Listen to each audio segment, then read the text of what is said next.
Tropical Cyclone Paulo o Bagyong Paulo naglandfall na dito sa Dinapigue, Isabela kaninang alas 9 ng umaga. Bagyong Paulo, isa ng typhoon. Signal number 4 itinaas na. Magandang umaga Pilipinas, narito na ating breaking update tungkol sa Bagyong Paulo. Ang severe tropical storm Paulo ay lumakas pa at isa ng ganap na typhoon ngayong umaga, October 3, Friday 2025. Ang kasalukuyang lokasyon ay nasa coastal water ng Dilasag, Aurora, malapit ng maglandfall sa pagitan ng Dilasag, Aurora, Dinapigue, Isabela. May maximum sustained wind ito na 110 to 120 km per hour at may pagbugso na 150 km pataas, 150 km per hour at tumataas po yan kasalukuyan. May central pressure na 985 HPA at kumikilos ito pakanluran sa hilagang kanluran sa bilis na 25 km per hour. Signal number 4 itinaas na anumang oras dahil patuloy ang pagkilos ni Paulo at nakikita ng pag-asa ang posibilidad ng tropical cyclone wind signal number 4 sa mga bayan ng Isabela at Aurora. Ano ang ibig sabihin ng signal number 4? Ang signal number 4 ay wind threat typhoon force na 118 to 184 km per hour o higit pa. May lead time ito na 12 oras o mas maiksi pa. Ang epekto nito ay matinding panganib sa buhay at malubhang pinsala sa kabahayan at infrastruktura at pananim. Narito ang mga banta, malalakas na ulan at pagbaha inaasahan sa Isabela, Aurora, Quirino, Nueva Vizcaya, Cagayan, Benguet, Ilocos Region at Cordillera. Storm surge na umaabot ng 3 metro at posibleng daluyong sa coastal areas ng Isabela, Aurora, Quezon, La Union, Pangasinan, Ilocos Norte at Zambales.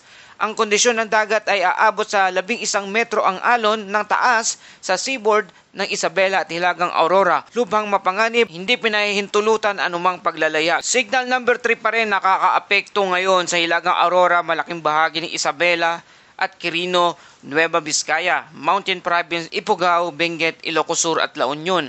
Ang epekto nito ay katamtaman hanggang malubhang pinsala. Signal number 2 naman at signal number 1 sa malawakan na bahagi ng Northern at Central Luzon kasama ang Cagayan, Kalinga, Abra, Ilocos Norte, Pangasinan, Bulacan, Nueva Ecija, Zambales, Pampanga, Camarines Norte at Camarines Sur, Catanduanes, kabilang na ang Pulillo Island.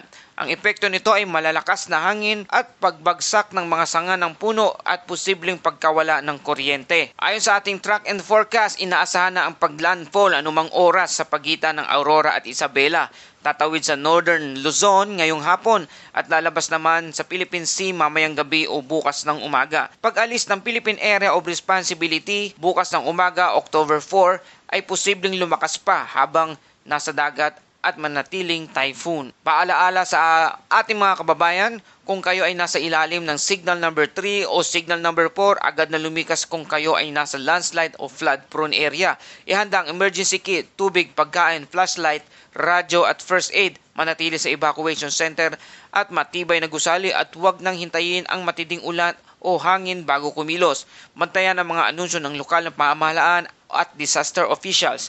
Huwag ilalabas kung hindi kinakailangan. Iwasan ang pagtawid sa mga rumaragasang ilog o baha. Mga kababayan, bagamat Aurora at Isabela ang direktang tatamaan ng Typhoon Paulo, ang epekto nito ay ramdam sa halos buong Luzon, kabilang ang Metro Manila at Calabarzon sa pamamagitan ng malakas na ulan at bugso ng hangin na dala nito. Mag-ingat po tayong lahat at patuloy po tayong tumutok at mag-antabay sa anumang susunod na update ng pag-asa tungkol sa lagay ng ating panahon. Ito ang Pilipinas Weather ngayon. Nagpapasalamat sa iyong patuloy na pagtutok at pagtangkilik sa ating channel. Please like, share, and subscribe para lagi ka updated sa panahon. Salamat sa iyong suporta. Ito ang Pilipinas Weather ngayon na lagi nagpapaalala, maghihanda, magiligtas, mag-alerto. Ingat tayong lahat.